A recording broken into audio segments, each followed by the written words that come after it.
Okay, I have an image. Thinking of noises, disturbing noises. Image flashes back to about 1965, before. There I was in Uncle Sam's Army in Fort Sam Houston, Texas. And I was in a private, and because of being a private, I was living with all these other privates from all over the country. And here I had just walked out of medical school, big egghead type, and wanted to do music, to write music. That's why I walked out of medical school, to do music. And here I am listening all day long to music that I hate, rock and roll, loud music. So instead of writing the music I want to write, I'm stuck being drafted here into the Army. Well, they told me if I didn't enlist, I'd draft me, so I enlisted.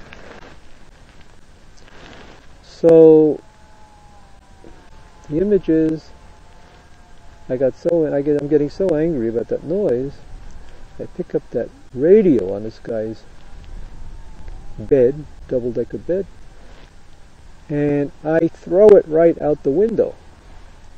I threw it right out the window.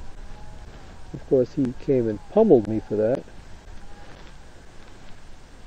He pummeled me for that, beat me up. But it was worth it. I felt it was worth it.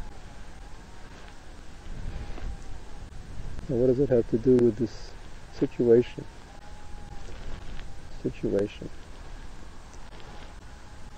Some things are worth it. That's it, you know. Person gets to a point, sometimes, I get to a point sometimes, maybe you do, where you're willing to pay the price.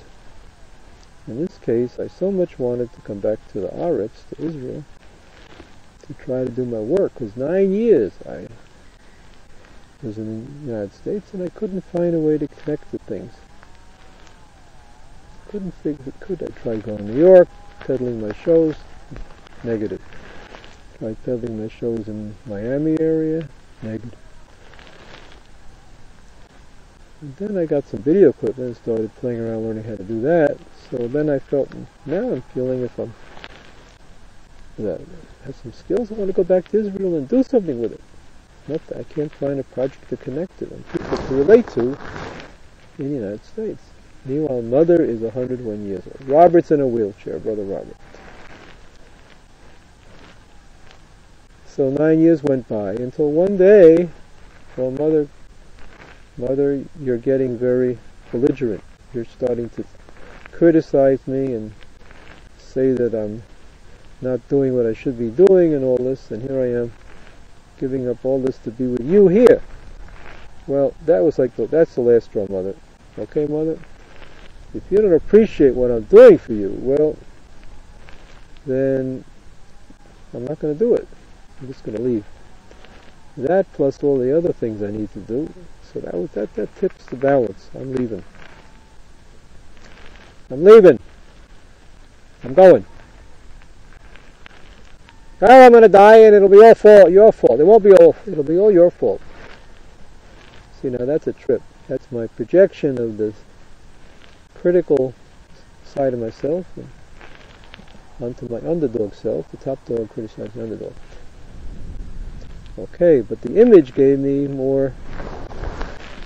power to deal with that. Because, like I said, person has a center, and when you contact your center, like I just did with this image, your soul, that's like a voice. A macrocosmic idea being sucked down into the microcosm is the way Rabbi NACHMAN talks about it in one of his essays. That the prophets nurse on a particular something or other. In other words, suck on something. Yeah, the prophets suck the images down from the macrocosm into the microcosm. In this case, the image of going back to 40 years ago, right? I was 22 years old, 45 years ago, almost. No, exactly 45 years ago. So that image came back from 45 years ago, and that was like That's what Plato calls anamnesis. And here it happens right here. Plato talked about it 2,500 years ago, and here it happened right here and now. What is anamnesis? An means not. Amnesis means not to. Amnesis is forgetting, to forget. So not to forget. In other words, a kind of active remembering. Now what are you remembering? I had a conflict. Two sides stuck. So the basic ideas of this dialectical process we're doing here of thesis, antithesis, synthesis, the basic idea is the thesis, the one side. The antithesis, the other side, and the synthesis is the integration of the two of them in a higher idea. Now in this case, so anamnesis means going back, remembering the most basic ideas. So doing a process like this, the most basic idea, one of them is the thesis, and another one is the antithesis, and the other one is the synthesis, because that dialectic is the work, what we call the logos, the word of God. Plato called it the demiurge. It's the work of God being done in this world. In Likutei Moharan number 7, he talks about an angel. He calls it Eglah. Eglah. An angel that somehow encompasses the two voids, the two tehom, two abysses. That's the macrocosm and the microcosm. And an angel is a force that does the work of God in this world. So that's the dialectic here. The dialectic is a process that encompasses the higher ideas, the macrocosmic ideas, and the microcosmic ideas of this world. The Platonic ideas, the ones that we need to do a process like this to remember, and the regular ideas. Okay, so in Judaism, you find it all over every major Jewish philosopher. Major ideas: Abraham, Yitzchak, and Yaakov. It's all over, especially Likutei Moharan, you see it there. Yaakov is the synthesis. Abraham is the thesis. Yaakov, Yitzchak is the antithesis. And Yaakov is the synthesis. In what sense? So we started off with awareness. Here I'm aware of this, I'm aware of that. Then the opposite of that is two things you're aware of, then in conflict. So that's Yitzchak.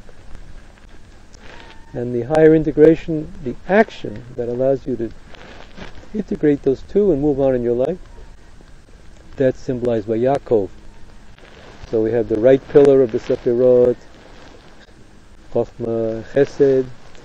That column is the Abraham one. The left pillar, Bina, Gevurah, that's the Yitzchak side. And the middle pillar is the Yaakov side, the action. Okay, so in this case, going back to my little project, my little experiment here, I was torn between mother saying, you should feel ashamed of yourself, and me saying, I have a right to my needs also, and I have also a mission that's even as important as our mission here, you and me, in Israel.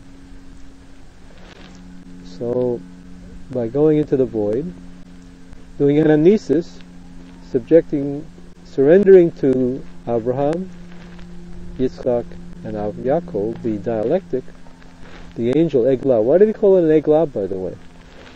He pointed in Likutei Moharan 7, the root there, Eglah means a bull.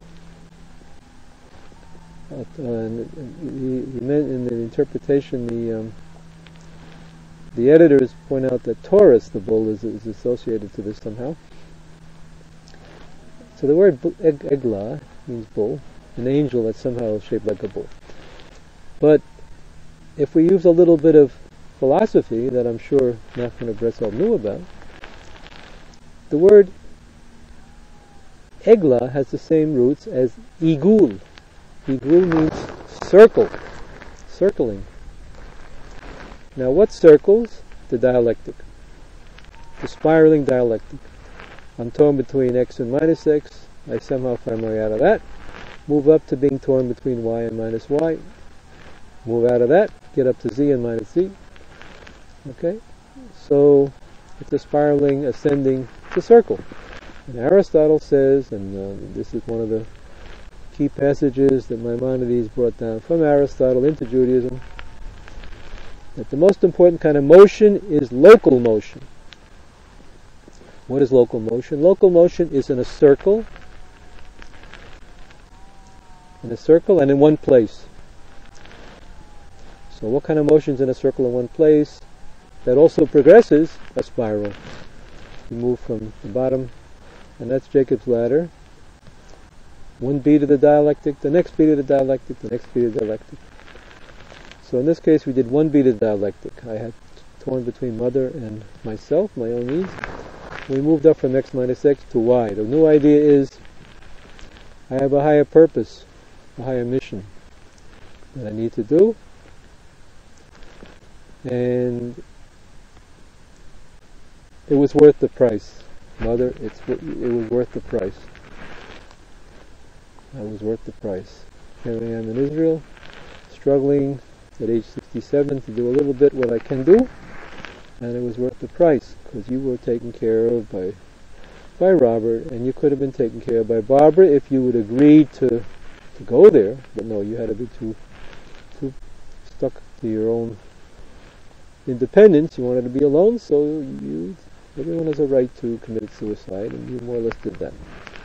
Barbara could have taken you over there, but you wouldn't go. I know you wanted to be with Robert, but you could have found a way to bring Robert with you to Oregon. Okay, but you didn't do it. Alright, so I moved up to y, moved up the angel, the dialectic. I moved up from one level to the next level up. And here I am at y. So that's the good wind. And that's this, in that sense, that's what he calls here the melody of life. The melody of life is this good wind that is when we operate inductively with awareness. I'm not saying we should only use awareness. We should forget about rational deductive thinking. It's a matter of emphasis, of course. Maybe my reference point here is the theory of prophecy of Maimonides. I keep coming back to that. It's such a wise point of view and a guide for the perplexed that when any big idea, the divine impulse comes down from God, it first goes to our rational side. If you were a prophet, how does a prophet work? So prophet works on a very high level. So the pure word from God comes down first to our rational side. We struggle to deal with it intellectually. We want to use all our wits, not be stupid. We want to get a good education, for example. Do lots of experiments or whatever. But then, once our wits are at our wits' end, we need to also shift over to the inductive side of awareness and this other kind of thinking here. And that ultimately, the use of our imagination and intuition is what distinguishes us ultimately from the animal soul, which is, in this narrow point of view anyway, is the deductive side. The ability to balance these two sides, I'd say a slightly more emphasis on the right side, on the side of the intuition and imagination. Thinking in terms of the tree of life, we have the Bina on the left side and Chochmah on the right side. Those two sides. So we want to have the two balanced on this middle pillar. You might say Abraham on the right, Isaac on the left, and Jacob in the middle. And that's the level of authentic action where the two sides are balanced. Intuition and reason are balanced properly. Allow the person to get to authentic action in his life, or enlightenment, whichever way you want to look at it.